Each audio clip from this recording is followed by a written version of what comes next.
আমার কাছে দুটোই, সম্মান দেওয়া এবং সম্মান নেওয়া দুটোই ইকুয়ালি পজিটিভ একটা ব্যাপার। তো তখন কি হয়েছে, নিজেরা কিছু হই বা না হই ভালো ক্রিটিক হয়ে গেছি। লাইফ শান্তিতে পিস চাই। প্রেম করবি আমার সঙ্গে?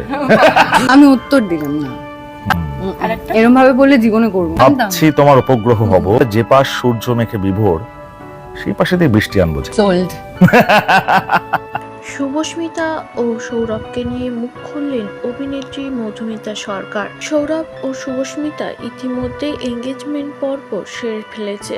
অন্যদিকে মধুমিতা সরকারও এখন অন্য কারোর স্ত্রী। তবে সৌরভকে নিয়ে বিস্ফোরক মন্তব্য তিনি করতে বারবারই ভুলছেন না। এবার সৌরভকে নিয়ে তিনি জানিয়েছে, যেখানে সম্মান পাওয়া যায় না সেখানে থেকে লাভ নেই। শুভস্মিতাকে সৌরভ যেভাবে ভালোবাসা দেখাচ্ছে সেভাবে কখনোই আমাকে দেখায়নি। তার পরিবার থেকে কখনোই সেই ভালোবাসাটা আমি পাইনি। মাঝে মাঝে নিজেকে গাধা মনে হতো, কিন্তু এখন অনেক বেশি ভালোবাসি। আমি সারা জীবন নিজের সম্মানটা ক্যারি করতে চেয়েছি। মাঝে মাঝে মনে হচ্ছিল যে ওই বাড়িতে কোনো সম্মান নেই, যে জন্য সৌরভের সংসার ছেড়ে 2 মিনিটও ভাবেনি মধুমিতা বেরিয়ে আসতে।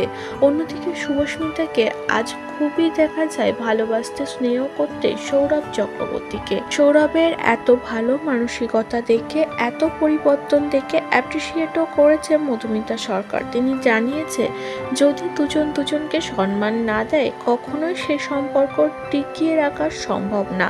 যেই ভুলটা করেছে সৌরভ মধুমিতার সঙ্গে, সেই ভুলটা যেন কোনো নারীর সাথে সৌরভ না করে, তেমনটাই বার্তা দিয়েছে মধুমিতা সরকার।